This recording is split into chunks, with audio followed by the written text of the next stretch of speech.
ini siapa? Anggap aja aku di sini sebagai teman cerita kamu.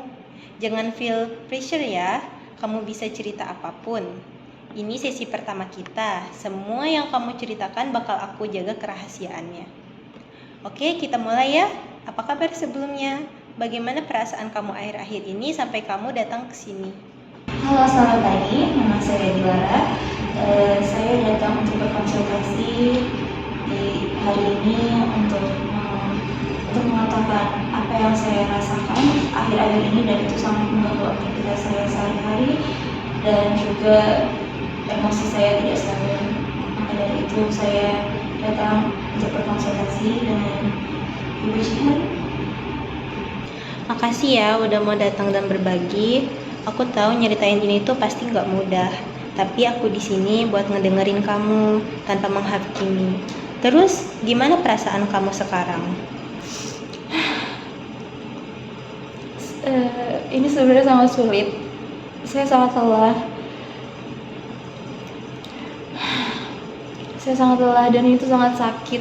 Saya sudah berusaha untuk bangkit dan kuat dan juga untuk melupakannya, tapi ini sangat sulit. Saya sangat begitu hampa. Saya tidak tahu harus bagaimana lagi, dan saya sungguh kehilangan arah. I feel you, that's so deep. Putus itu bukan cuma kehilangan seseorang, tapi juga harapan kamu dan masa depan yang udah kamu bayangkan sebelumnya. Wajar aja kalau misalkan emosi kamu sekarang kerasa berat banget kayak gini.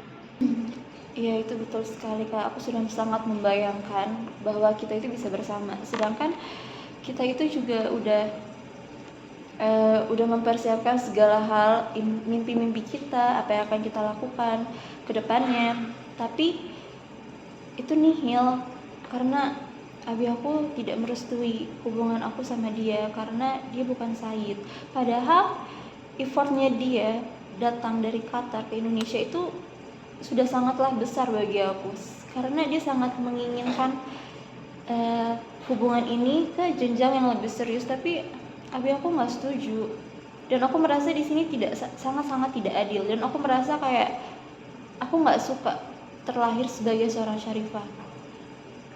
Dan aku terkadang aku bertanya-tanya kenapa aku dilahirkan sebagai seorang Syarifah, sehingga saat aku menemukan seseorang yang lebih baik daripada seorang Sayyid, yang dimana dia seorang ahwal ini lebih baik daripada seorang Sayyid, itu gak bisa menjadi milik aku, dan itu sangatlah tidak adil.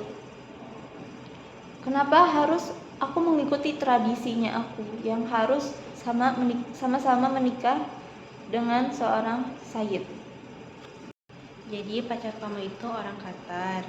Dia datang jauh-jauh dari Qatar ke Indonesia untuk meminta persetujuan ke ayah kamu, dan ayah kamu menolaknya. Lalu setelah penolakan itu, apa yang terjadi dengan hubungan kalian? Setelah penolakan terjadi, kita tentunya sangat bingung dan juga kita sangat sedih. Dan kita tidak tahu harus bagaimana agar abi aku tuh bisa merestui hubungan kita berdua.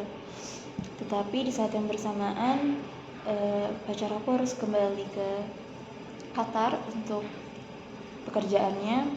Tetapi selang beberapa minggu kemudian aku mendapatkan kabar buruk.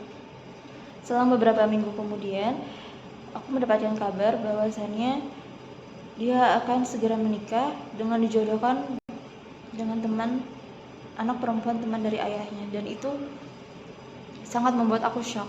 Oh, dia setelah itu dijodohkan. Lalu bagaimana perasaan kamu ketika mendengar berita itu? Jujur saya sangat shock, saya sangat sedih, saya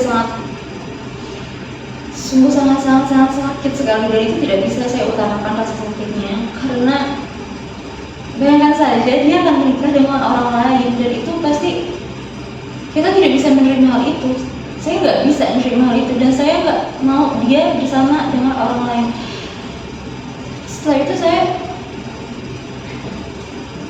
tidak tahu saya harus bagaimana, saya nggak tahu. Itu benar-benar kayak saya hancur banget. Pasti kamu ngerasa sedih dan kecewa ya. Lalu di saat itu apa yang kamu lakukan ketika kamu merasakan semua itu? Sebenarnya secara tidak sadar saya melakukan harm self, yang dimana itu untuk mengurangi rasa sakit yang saya alami dengan contohnya kayak saya membuangkan tangan saya ke tembok, dan juga kepikiran untuk menyakiti diri dengan pisau, tapi saya tidak berani, tapi itu selalu terbesit di benak saya. Lalu saya tidak keluar kamar selama 2 minggu, saya tidak mau makan, saya tidak mau mandi, intinya saya tidak mau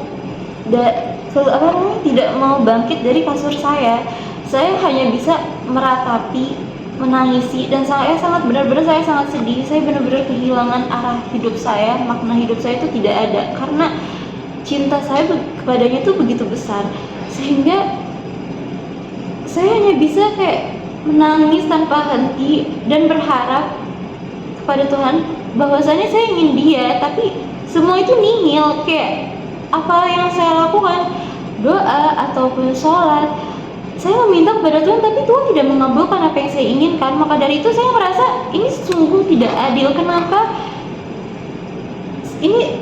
saya tidak bisa memilikinya? Dia tuh sangat-sangatlah baik, bahkan tidak keluar selama 1 bulan dari rumah karena saya benar-benar tidak punya energi untuk melakukan aktivitas. Saya sungguh kehilangan semua minat yang saya lakukan, aktivitas yang saya lakukan, dan juga di saat rumah yang sepi waktu itu